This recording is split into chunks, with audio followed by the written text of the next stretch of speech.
ഇവിടെ പാലക്കാട് കോട്ടപ്രധാനത്ത് നമ്മുടെ പരിപാടിക്ക് വന്നപ്പോൾ നമ്മുടെ പട്ടാമ്പിക്കാരെ കാണുന്നുണ്ട് കേട്ടോ. പട്ടാമ്പിക്കാർ 3 പേരുണ്ട്. അവർ അതെയോ? മണ്ണാർക്കാട്ടനാണ്. പട്ടാമ്പിക്കാരൻ ചേട്ടനുണ്ട്. ഞാൻ തമ്പുരാനും അല്ല, ഒരു മയിലും അല്ല. ശരി, പട്ടാമ്പിക്കാരൻ ചേട്ടനുണ്ട്. ഈ വാചകമൊക്കെ പണ്ട് ഗദ്ദാറും അതുപോലെ തന്നെ കടമറ്റ രാമകൃഷ്ണൻ പണ്ട് പറഞ്ഞ കാര്യങ്ങളാണ്. അതിന്റെ ആവർത്തനങ്ങൾ ഇപ്പൊ വേണം ചെയ്യണേ. എന്നെ സംബന്ധിച്ച് ഒരു പുതുമയല്ല. കാരണം ഞങ്ങളിതൊക്കെ കേട്ട് പഠിച്ചിട്ടാണ് പ്രസ്ഥാനത്തിന് പാർട്ടിയിലേക്ക് വന്നത്. ആ പാർട്ടി തന്നെയാണ് ഞങ്ങളുടെ വികാരവും എല്ലാം പാർട്ടി തന്നെയാണ്. പക്ഷെ വേണം ഇപ്പൊ പറയുന്നതും ഇപ്പോഴത്തെ സാഹചര്യത്തിൽ യാഥാർത്ഥ്യമാണ്. ഈ കേരള ചരിത്രത്തിന്റെ യാഥാർത്ഥ്യങ്ങളാണ്.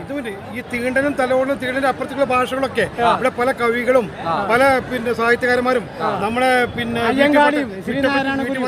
വീട്ടിപ്പറ്റപ്പരിപാടും അതുപോലെ ഒരുപാട് ആള് ചെയ്തിട്ടുണ്ട്.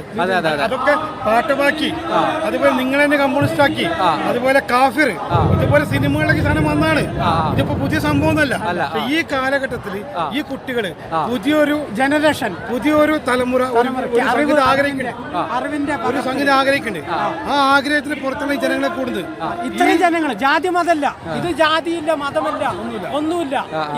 ഈ ജനറേഷന്റെ ഈ തലമുറകളുടെ ആവശ്യമാണ്, ഈ സമൂഹത്തിന്റെ ആവശ്യമാണ്. ഗദ്ദാനും കടമ്പറ്റയും ഭഗത് സിംഗും ബഹുമാറിലൊക്കെ പാടി തീർത്തതിന്റെ ബാക്കി തന്നെയാണ് വേണം, അല്ലാതെ അവതാരമൊന്നുമല്ല.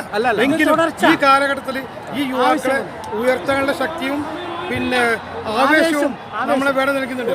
ആ വേടന് ഐക്യദാർഢ്യം പ്രഖ്യാപിച്ചുകൊണ്ടാണ് ഞങ്ങൾ അടിപൊളി പട്ടാമ്പി മണ്ണാർക്കാട്. അടിപൊളി. അപ്പൊ വേടന് ഐക്യദാർഢ്യം പ്രഖ്യാപിച്ചുകൊണ്ട് ഇതൊന്നുമില്ല, ഞങ്ങൾ സ്മരണകളുണ്ട്. അതായത് ഞങ്ങൾ രാജ്യത്ത് അടിച്ചമർത്തപ്പെട്ട ജനവിഭാഗങ്ങളുടെ ഒരു പ്രതിനിധിയാണ് ഈ വേടൻ. അയാളുടെ വികാരങ്ങളും വിചാരങ്ങളും അതിന്റെ സംസ്കാരങ്ങളെല്ലാം പ്രതിഫലിപ്പിക്കുന്നുണ്ട്. കറുത്തു മക്കളെ ചുട്ടു തിന്നില്ലേ, കാടിറങ്ങി വന്നു കാട്ടാളൻ. അത്തരം കാട്ടാളങ്ങൾ ഭരിക്കുന്ന ഈ ഇന്ത്യയില് ഈ വേടനെ പോലെ ആളുകൾക്ക് പ്രസക്തി ഉണ്ട്. ആ പ്രസക്തി തന്നെയാണ് ഞങ്ങൾ അക്സെപ്റ്റ് ചെയ്യുന്നത്. അത് തന്നെയാണ് ഞങ്ങൾ ആഗ്രഹിക്കുന്നത്. അത്തരം പ്രസക്തികളാണ് ഇപ്പൊ വേണ്ടത്. കുപ്പായം അത് നിറങ്ങളില്ല കട്ടായം, അത് നിറങ്ങൾ മങ്ങിയില്ല കട്ടായം. തീർച്ചയാണ് വേടൻ അതന്നെയാണ് യാഥാർത്ഥ്യം. വേടൻ ഈ രാജ്യത്ത് ഈ കേരളത്തില് ആവശ്യമാണ്.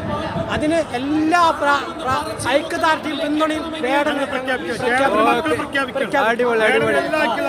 അടിപൊളി. ഓഫ് കോഴ്സ് ഞാൻ പാണനല്ല പറയനല്ല പുലയനല്ല നീ തമ്പുരാനുമല്ല ആളെ